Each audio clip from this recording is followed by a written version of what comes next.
Mariyati mengira ayahnya hanya melambat karena usia. Hingga suatu pagi ia menemukan ayahnya duduk di meja dapur, menatap kopi yang tak disentuh, tenggelam dalam pikiran. Pria yang dulu hidup penuh rutinitas dan semangat kini perlahan memudar menjadi sosok yang berbeda. Tak ada yang menyadari saat itu, tapi tubuhnya telah mengirim peringatan diam-diam selama berbulan-bulan. Peringatan yang, jika diperhatikan, bisa mengubah segalanya. Kebanyakan orang mengira akhir datang tiba-tiba, seperti saklar dimatikan. Tapi bagaimana jika kukatakan bahwa tubuh mulai berbisik jauh sebelum ia berteriak? Tanda-tanda halus yang tak terlihat, hingga kilas balik membuatnya terasa menyakitkan. Hari ini, kita akan mengungkap 5 tanda halus namun kuat bahwa orang tua yang kita cintai mungkin berada di tahun terakhir mereka. Beberapa mungkin mengejutkanmu, tapi di akhir, kau akan memandang penuaan dan waktu yang tersisa bersama mereka dengan cara yang sama sekali baru. Mari mulai. Jika kau belum berlangganan, langgananlah dan aktifkan lonceng notifikasi agar tak ketinggalan video. 1. Penurunan berat badan signifikan. Bayangkan Mariyati, seorang nenek berusia 82 tahun yang dikenal dengan tawa menular yang bisa memenuhi ruangan dan cinta mendalam pada seni memasak. Rumahnya yang sederhana di pinggir kota selalu dipenuhi aroma menggoda, ayam panggang yang kulitnya renyah keemasan, kentang tumbuk bermentega yang lembut, dan kadang-kadang hint manis dari pisang goreng karamel yang ia buat khusus untuk cucu-cucunya. Setiap sudut rumah itu seperti memeluk kenangan. Dapur kecilnya adalah jantung dari acara keluarga. Setiap lebaran atau Natal, meja makan penuh dengan hidangan lezat yang ia racik dengan tangan-tangan renta namun terampil, sementara anak-anak dan cucu-cucu berkumpul, tertawa, dan berebut porsi terakhir. Bagi Mariyati, memasak bukan sekadar rutinitas. Itu adalah bahasa kasihnya. Cara ia bilang, "Aku sayang kalian," tanpa kata-kata. Tapi dalam setahun terakhir, ada yang berubah, perlahan tapi pasti, seperti bayangan yang merayap di bawah sinar matahari sore. Putrinya, Sari, mulai memperhatikan tanda-tanda kecil yang awalnya ia anggap biasa saja. Ikat pinggang kulit tua Mariyati, yang sudah usang dan penuh cerita, kini butuh lubang tambahan. Bukan karena ia sengaja berdiet, tapi karena pinggangnya menyusut tanpa disadari.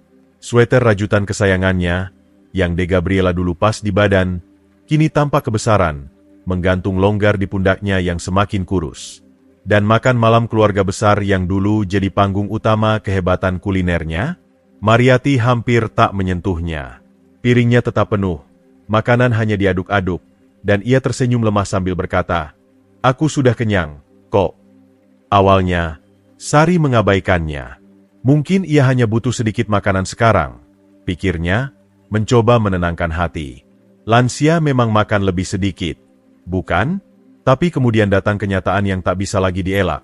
Mariyati turun 7 kilogram dalam waktu singkat, tanpa olahraga, tanpa diet, tanpa usaha sama sekali. Penurunan berat badan tak disengaja bukan sekadar soal penampilan atau baju yang tak lagi muat. Ini adalah bisikan halus dari tubuh. Tanda awal bahwa sesuatu tak beres di dalam. Dr. Joko Mulyadi, seorang ahli geriatri ternama dari Universitas Indonesia yang sering jadi rujukan keluarga-keluarga yang khawatir, menjelaskan bahwa meski kehilangan otot dan sedikit berat badan adalah bagian alami dari penuaan, penurunan drastis, lebih dari 5% berat badan dalam sebulan atau 10% dalam 6 bulan, adalah lampu merah. Bukan sekadar angka di timbangan, tapi pertanda tubuh mulai melambat. Mungkin usus tak lagi menyerap nutrisi dengan baik, mungkin enzim pencernaan tak seefisien dulu, atau mungkin otot-otot yang dulu kuat kini mencair perlahan, meninggalkan kerapuhan di tempat kekuatan pernah bertahta. Bayangkan tubuh seperti pabrik yang dulu efisien, kata Dr. Joko dalam salah satu seminarnya. Saat muda, semua mesin berjalan mulus, energi melimpah, produksi stabil, stok bahan bakar penuh. Tapi di usia senja, mesin mulai karatan, pipa bocor, dan bahan bakar sulit didapat. Pabrik masih berjalan, tapi outputnya tak lagi sama. Dan bukan cuma soal fisik. Nafsu makan Mariyati juga memudar. Seperti lilin yang nyalanya semakin redup. Makanan yang dulu menggugah selera, soto ayam dengan kuah kental atau gudeg manis khas Yogya, kini tak lagi mengundang. Rasanya hambar, katanya suatu hari. Padahal sari tahu bumbunya sama seperti resep turun-temurun.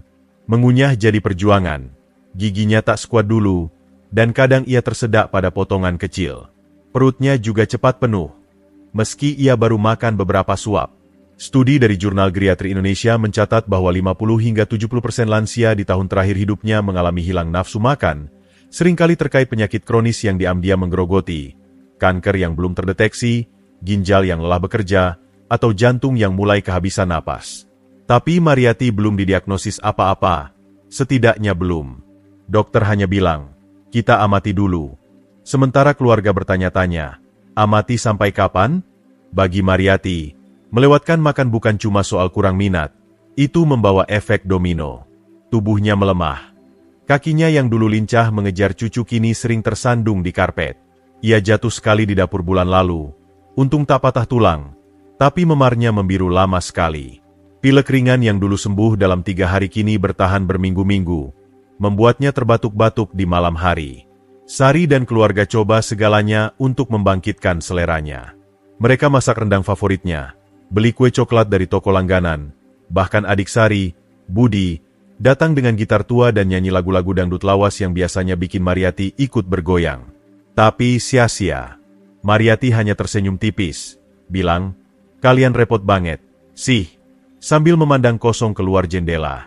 Jika ini terdengar akrab, mungkin kau pernah lihat nenek, kakek, atau tetangga berubah serupa. Apa langkah berikutnya? Memaksa makan besar bukan jawaban. Tubuh yang menutup diri tak bisa dibujuk dengan porsi raksasa. Pakar seperti Dr. Joko sarankan pendekatan lembut. Makanan kecil tapi kaya nutrisi. Smoothie buah dicampur yogurt, kaldu tulang hangat yang kaya kolagen, atau gigitan kecil daging panggang penuh protein. Hidrasi juga kunci, air putih, teh herbal, atau jus encer, karena dehidrasi sering luput dari perhatian. Tujuannya bukan cuma mengisi perut, tapi memberi kenyamanan, perhatian, dan sedikit kekuatan untuk hari berikutnya. Kadang, duduk di sampingnya, pegang tangannya, dan cerita tentang hari-hari konyol di pasar lebih berarti daripada memaksa satu suap lagi. Pernahkah kau lihat perubahan serupa pada orang tersayang? Mungkin tanda-tandanya berbeda. Mata yang dulu berbinar kini sayu, langkah yang dulu tegap kini tertatih, atau cerita yang dulu mengalir kini terputus-putus. Mari kita telusuri lebih jauh. Apalagi yang bisa jadi petunjuk tubuh bersiap untuk babak terakhir? Mungkin bau yang tak biasa dari napasnya, kulit yang kini kering seperti kertas, atau tidur yang terlalu panjang di siang hari. Tak ada jawaban pasti, tapi setiap tanda adalah bagian dari cerita. Cerita tentang tubuh yang pernah kuat, kini belajar istirahat. 2. Kelelahan dan kelemahan ekstrim. Bayangkan Dharma, pensiunan tukang kayu yang tangannya dulu bentuk kayu jadi kursi goyang indah. Di usia 79, ia masih habiskan jam di gudang, mengamplas dan merakit. Tapi tahun ini, sesuatu berubah. Putranya, Mardi, lihat Dharma susah bangun dari tempat tidur. Jalan ke kotak pos buatnya tersengal. Dan ia sering tertidur di tengah kalimat. Aku cuma butuh tidur siang, katanya, tapi meski istirahat, kelelahan melekat bagai mantel berat. Mardi bertanya, apakah ini cuma penuaan atau lebih? Kelelahan ekstrim bukan sekadar capek biasa, ini kelelahan dalam yang tak sembuh meski tidur. Dr. Ani Kartika, ahli perawatan paliatif dari RSCM, jelaskan bahwa saat tubuh melambat, fungsi vital seperti sirkulasi dan pengiriman oksigen ikut turun. Jantung dan paru tak lagi efisien, buat otot kekurangan energi. Bayangkan mobil kehabisan bensin, mesin tersendat, setiap kilometer lebih sulit, dan akhirnya bergerak pun melelahkan. Studi 2020 di Jurnal Kesehatan Lansia temukan 80% lansia di tahun terakhir alami kelelahan terus-menerus, sering terkait perlambatan metabolisme. Bagi Dharma, perubahan tak hanya fisik, juga emosional. Dulu ramah, ia kini tak undang teman. Malu akan kelemahannya. Keluarganya dorong ia, bangun dan bergerak. Pikir aktivitas membantu, tapi malah buatnya frustrasi. Melihat orang tersayang memudar begini menyayat hati. Naluri ingin dorong mereka terus. Tapi bagaimana jika tubuh hanya simpan sedikit energi yang tersisa? Daripada paksakan gerak, hormati batas mereka. Biarkan istirahat saat perlu. Sederhanakan tugas harian. Dan yang terpenting, nikmati momen kecil bersama, obrolan tenang, kenangan bersama, sentuhan lembut di tangan. Hal kecil ini berarti. Pernahkah kau lihat ini terjadi? Jika terasa dekat, tulis nomor 2 di kolom komentar. Aku ingin dengar darimu. Tetap ikuti. Tanda berikutnya mungkin mengejutkan. 3. Kebingungan kognitif atau penarikan diri meningkat. Temui Hartati, pensiunan guru 85 tahun yang dulu memikat cucunya dengan kisah sejarah hidup. Ia bisa hidupkan perang di Ponegoro dengan lambaian tangan dan irama suaranya. Tapi tahun lalu, putrinya Lisa perhatikan sesuatu mengganggu. Hartati ulang cerita sama 3 kali dalam sejam. Nama-nama luput dari ingatan. Ia kehilangan waktu, dan kadang berdiri diam di dapur. Tak tahu kenapa ia di sana. Lisa awalnya abaikan. Semua pelupa saat tua. Tapi lalu Hartati berubah. Ia berhenti ngobrol di makan keluarga, menarik diri ke dalam diam, dan hampir tak tanggapi percakapan. Apakah ia cuma lelah? Atau ada yang lebih dalam?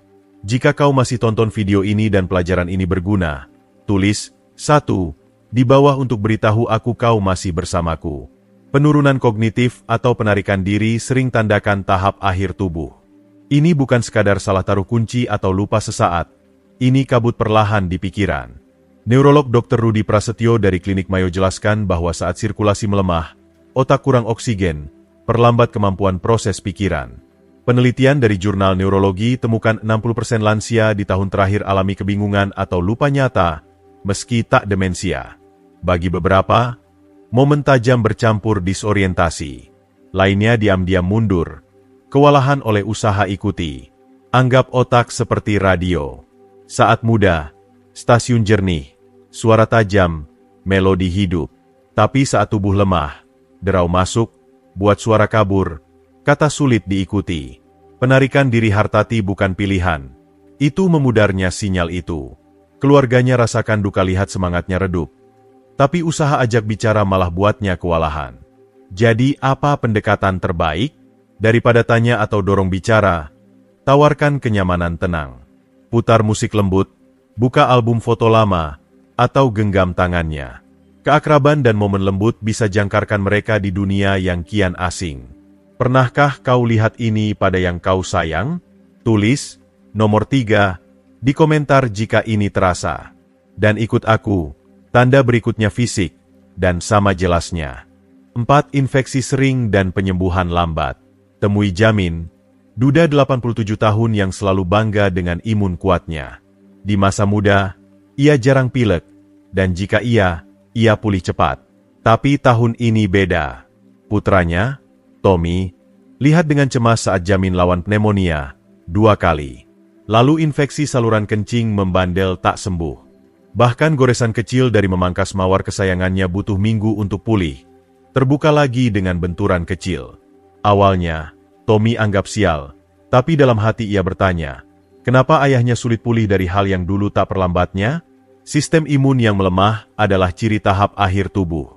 Dr. Lucy Hartono, spesialis geriatri dari UGM, jelaskan bahwa saat fungsi organ turun, pertahanan tubuh lemah. Infeksi yang dulu cepat selesai, seperti pneumonia atau ISK, jadi ganas, serang lebih kuat dan bertahan lama. Penelitian di Jurnal Kedokteran Indonesia temukan 40% lansia alami infeksi berulang di tahun terakhir. Salah satu alasan, sirkulasi lambat. Dengan aliran darah berkurang, tubuh tak bisa kirim nutrisi dan dukungan imun untuk penyembuhan cepat. Bahkan kulit, dulu tangguh, kini rapuh bagai kertas, buat luka lambat sembuh dan mudah terbuka lagi. Bagi Jamin, tiap infeksi baru lebih sulit dilawan. Keluarganya lakukan segala, antibiotik, kunjungan RS, perawatan ekstra, tapi pemulihan seakan tak terjangkau. Ini realitas menyakitkan bagi banyak keluarga. Pernahkah kau lihat hal serupa pada yang dekat? Saat imun gagal, perawatan agresif tak selalu terbaik. Fokuslah jaga kulit bersih, pastikan hidrasi, dan awasi tanda awal, seperti kebingungan menda candida tesak yang bisa tunjukkan infeksi sebelum demam muncul. Di tahap ini, kenyamanan sering lebih penting dari penyembuhan. Jika ini terasa dekat, tulis nomor 4 di komentar. Aku ingin tahu pendapatmu.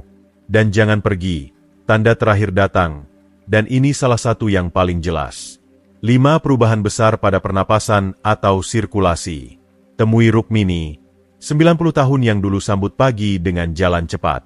Ia suka rasakan udara sejuk di wajah. Langkahnya mantap dan kuat. Tapi belakangan, cucunya Petri perhatikan sesuatu mengganggu. Di tengah kalimat, ia berhenti, tersengal pelan seakan kehabisan napas. Tangannya, dulu hangat, kini terasa dingin, dan ujung jarinya sedikit membiru. Malam hari, napasnya berubah, kadang dangkal, kadang berhenti beberapa detik sebelum lanjut dengan desah pelan. Apakah ia hanya pilek? Atau ini tanda sesuatu yang lebih dalam? Perubahan besar pada pernapasan dan sirkulasi adalah sinyal paling jelas tubuh melambat. Dr. Dini Mulyani, pelopor perawatan paliatif, jelaskan bahwa saat jantung melemah, ia utamakan organ vital saja, kurangi aliran darah ke tangan dan kaki, buatnya terasa dingin. Paru juga kesulitan, sebabkan pola napas tak teratur. Penelitian di jurnal pernapasan temukan hingga 70% lansia di bulan terakhir alami ritme napas berubah, seperti pernapasan Chenestokes, napas dalam dan berat diikuti jeda. Seakan jam dalam tubuh melambat, tiap napas tandai detik akhir yang pelan.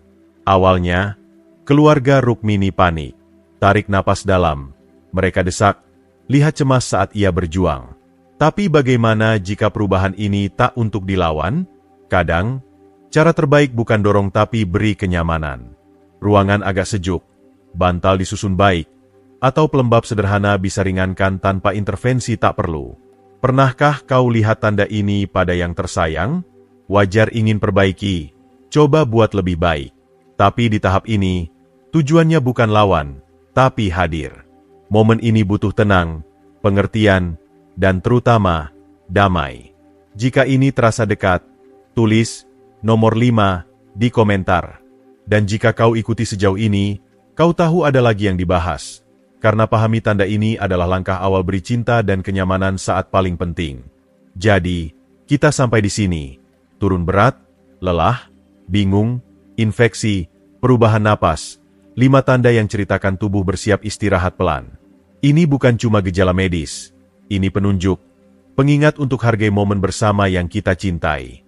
Bagi Mariyati, Dharma, Hartati, Jamin, dan Rukmini, kenali tanda ini bukan soal perang, tapi hormati hidup, rangkul martabat, dan temui damai dalam perpisahan tenang. Apa yang kisah ini bangkitkan dalam dirimu?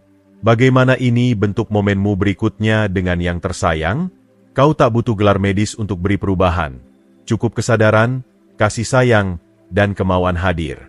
Bisa sesederhana tawarkan makanan hangat, izinkan istirahat tanpa rasa bersalah, atau genggam tangan dalam diam. Sekarang, aku ingin dengar darimu. Apa satu hal dari video ini yang akan kau praktikkan dalam hidupmu? Tulis di komentar bawah. Mari dukung dan belajar satu sama lain. Jika suka video ini, tinggalkan komentar di bawah, dan jangan lupa suka, bagikan, dan langganan kanal YouTube kami. Ada lebih banyak kebijaksanaan di depan. Sampai jumpa lagi.